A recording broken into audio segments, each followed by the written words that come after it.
हमारे पत्रकार मित्रों का फ़ोन आया था कि मिलिए, तो मैंने कहा ज़रूर मिलूँगा। आप सभी जानते हैं कि अभी कोविड की महामारी से सारे देश में एक तरीके से थोड़ी सी असुविधा हो गई थी, और मुझे कहते हुए गर्व है कि देश के प्रधानमंत्री, अन्य राज्यों के मुख्यमंत्रियों ने, जनता ने, सबने सहयोग करके एक बड़ी आपदा, बड़ी विपत्ति को बहुत ही हिम्मत के साथ, धैर्य के साथ सामना करते हुए उसको समाप्त किया है। और कोविड का जो दूसरा राउंड है वो लगभग समाप्ति की ओर। मध्य प्रदेश में भी माननीय शिवराज जी के नेतृत्व में हमारे सब अधिकारी, जनप्रतिनिधि, कार्यकर्ताओं ने काफ़ी मेहनत के साथ मैदान में उतर के काम किया। और मैं इस बात का विशेष रूप से उल्लेख करना चाहूँगा कि देश के अंदर यदि कोई राजनीतिक दल जिसके कार्यकर्ता मैदान में उतरे और इस महामारी से जनता के बीच में खड़े होकर सेवा की, तो वो मात्र भारतीय जनता पार्टी के कार्यकर्ता। संगठन ही सेवा के माध्यम से नड्डा जी ने भारतीय जनता पार्टी के सभी कार्यकर्ताओं को निर्देश दिया था कि वे जनता के बीच में जाएं और जनता की सेवा करें। तो सारे प्रदेश में और सारे देश में भारतीय जनता पार्टी के कार्यकर्ताओं ने इस महामारी के दौरान मैदान में उतरकर सेवा की। मैं देश के प्रधानमंत्री जी को और धन्यवाद देना चाहूँगा कि उन्होंने 80 करोड़ जनता के लिए आने वाली दिवाली तक प्रति व्यक्ति 5 किलो अनाज फ्री में देने का जो निर्णय लिया है वो बहुत ही अभिनंदनीय है, और इससे एक बहुत बड़े वर्ग की काफ़ी अच्छी सेवा होगी। चाहे वैक्सीनेशन का मामला हो, चाहे निःशुल्क अनाज बांटने का मामला हो, भारतीय जनता पार्टी के कार्यकर्ता प्रशासन के साथ मिलकर जनता के बीच में काफ़ी हमारी मेहनत कर रहे हैं। ये मुझे बहुत प्रसन्नता है। आज मैं तो निजी कार्यक्रम में आया था, जयभान सिंह जी के पिताजी का निधन हो गया था, उनके बैठने आना था मुझे। मेरे बड़े पारिवारिक संबंध रहे उनसे, तो मुझे तो इतना ही कहना था। आप लोग अगर कुछ प्रश्न।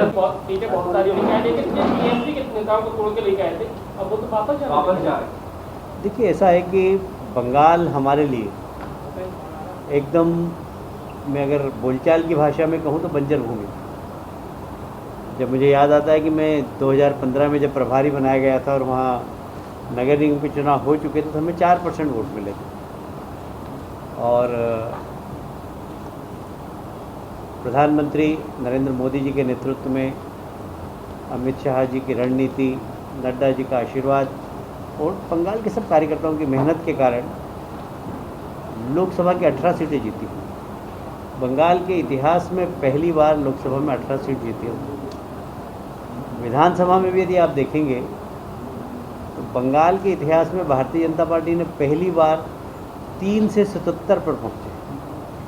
देश के किसी भी प्रदेश में ऐसा राजनीतिक उछाल नहीं होगा जहाँ पर 25 गुना किसी राजनीतिक दल की सीट बढ़ी हो। तो ये बंगाल में भारतीय जनता पार्टी को एक बड़ी सफलता मिली है। और सबसे बड़ी बात यह है कि वहाँ पर पहले 4 दल थे, टीएमसी, सीपीएम, कांग्रेस और भारतीय जनता पार्टी। भारतीय जनता पार्टी चौथे नंबर पर थी जब मैं 2015 में गया। आज मुझे कहते हुए गर्व है कि जब पश्चिम बंगाल की विधानसभा आप देखेंगे तो या तो वहाँ ब्लू कलर है और या फिर गेरुआ कलर है, भगवा कलर है। 2 ही पार्टी रहेगी। सदन के अंदर कांग्रेस का भी एक भी सदस्य नहीं है, सीपीएम का भी एक सदस्य नहीं, जबकि पिछले विधानसभाओं में इन लोगों ने 36% वोट मिले थे और उनके पास 76 सीट। अभी मात्र 8% वोट रह गए और एक भी सीट नहीं। तो भारतीय जनता पार्टी को बहुत बड़ी सफलता है बंगाल में। और देश के इतिहास में किसी भी प्रदेश में किसी भी राजनीतिक दल को 25 गुना सफलता मिली हो, आप बता दीजिए आज़ादी के बाद कोई उदाहरण हो। बंगाल में पार्टी ये भी सुना जा रहा है कि हेमंत प्रधान का भी नाम है। पता नहीं आप लोगों के पास कहाँ से खबर आती, मेरे पास तो जानकारी नहीं। सर, बीजेपी में कुछ बदलाव की चर्चा तो चल रही है। बिल्कुल नहीं। सर, मेरा सवाल ये है कि मध्य प्रदेश में परिवर्तन की जो घटनाएं चर्चाएं पिछले कुछ दिनों में आती रही हैं, आपने खंडन भी किया, आपने कहा कि शिवराज सिंह चौहान बने रहेंगे। तो मेरा सवाल ये है कि आप 2023 तक शिवराज सिंह चौहान उनके नेतृत्व में अच्छी सरकार चल रही है, इसलिए अभी परिवर्तन के बारे में कोई चर्चा नहीं। अब आप मुझसे ऐसा काल्पनिक प्रश्न पूछेंगे कि 2023 में होगा कि नहीं, 2024 में होगा कि नहीं, 2025 में होगा कि नहीं, तो मैं कोई ज्योतिषाचार्य नहीं। आप चाहेंगे 2023 तक वो बने रहें? मैं तो चाहूँगा बिल्कुल, तो मैं क्या चाहूँगा, पार्टी चाहेगी हमारी।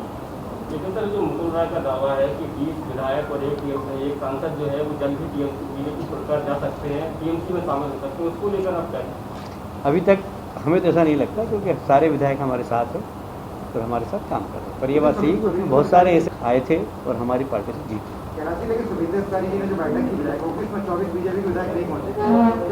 देखिए, बंगाल की आपको भौगोलिक स्थिति पता है कि नहीं पता है?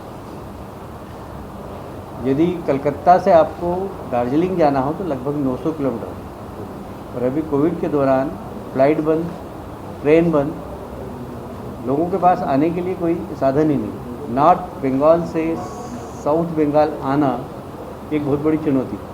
यदि फ्लाइट बंद है, ट्रेन बंद है, तो आप 900 किलोमीटर गाड़ी से चल के आएंगे तो आपको 1.5 दिन लगेगा।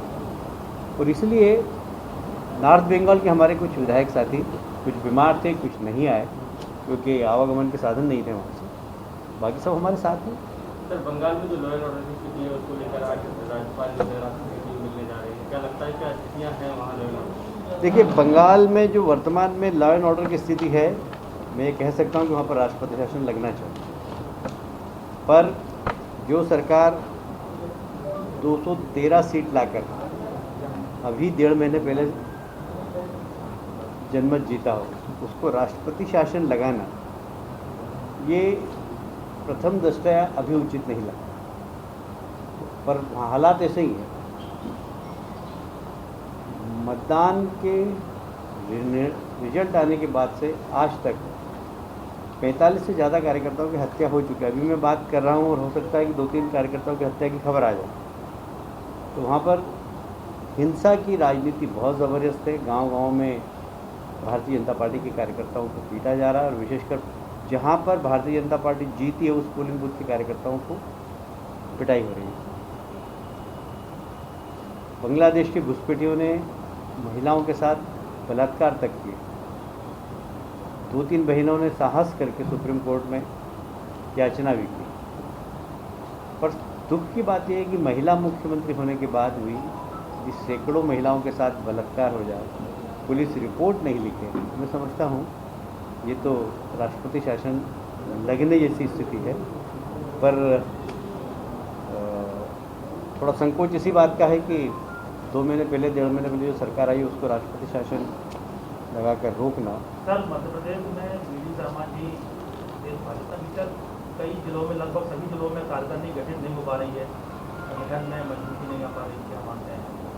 मेरा ख्याल है काफ़ी जिलों में कार्यकारिणी गठित हो गई है, और मेरा अभी ज़रा ये मेरा विषय नहीं है और मेरे को जानकारी भी नहीं है, इसलिए इसके ऊपर कोई टिप्पणी करना मेरा उचित नहीं। मध्य प्रदेश में लगातार कोरोना की वजह से अब अनलॉक हो रहा है, ज़्यादातर जिले खुल चुके हैं। कोरोना की दूसरी लहर से पहले सरकार तैयारी कर रही थी नगरीय निकाय और पंचायत चुनाव की। क्या अब इस बारे में पार्टी की कोई चर्चा चल रही, चुनाव कराया जाए कि नहीं कराया जाए विधानसभा से पहले? ये सरकार का निर्णय, पार्टी का निर्णय नहीं, इसकी सरकार निर्णय करेगी। सर, जिस तरह से कैबिनेट में टकराहट की स्थिति दिखी थी, विरोधाभास था, उसे कैसे देखते हैं आप? रायशुमारी में चर्चा है। नहीं भाई, आप तो समझदार पत्रकार हैं। कोई सी भी मीटिंग होती है वहाँ अपना मत रखने का अधिकार सबको, इसी को तो डेमोक्रेसी कहते हैं। कि यदि आपकी किसी विषय पर प्रश्न पूछना हो, सहमति हो, असहमति हो, तो वहाँ बताना चाहिए। तो इसको तो परिपक्व डेमोक्रेसी की परिभाषा में आंकना चाहिए।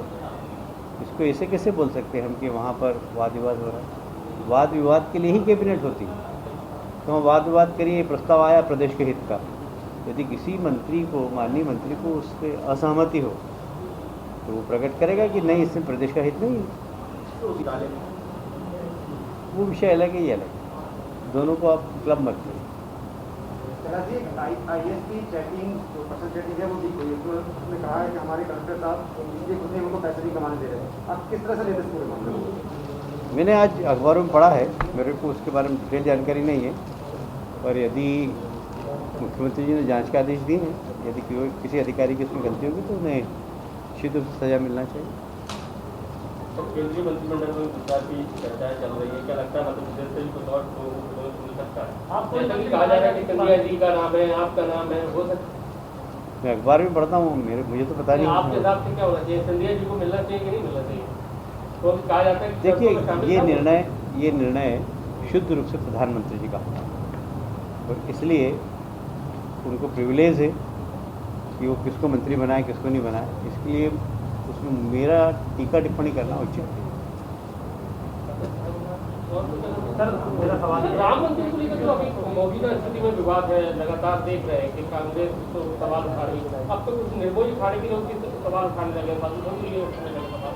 क्या लगता है? नहीं, देखिए, जो कांग्रेस ब्रांड के साधु संत हैं, जिसमें एक शंकराचार्य जी भी हैं, उन्होंने जरूर आपत्ति उठाई है और क्या अखाड़ा परिषद, साधु समाज सब राम जन्मभूमि के समर्थन में, और सबने उनकी निंदा की जिन लोगों ने ज़मीन घोटाले की बात कही।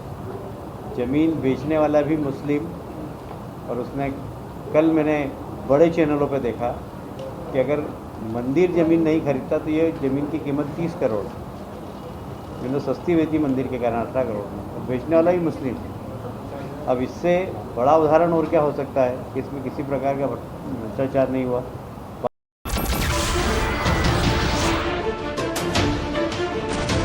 नमस्कार, मैं हूं मानक गुप्ता। अगर आपको हमारा ये वीडियो पसंद आया हो तो इसे लाइक और शेयर जरूर करें, और हां, हमें सब्सक्राइब और फॉलो करना ना भूलें ताकि आप देश और दुनिया की कोई खबर मिस ना करें।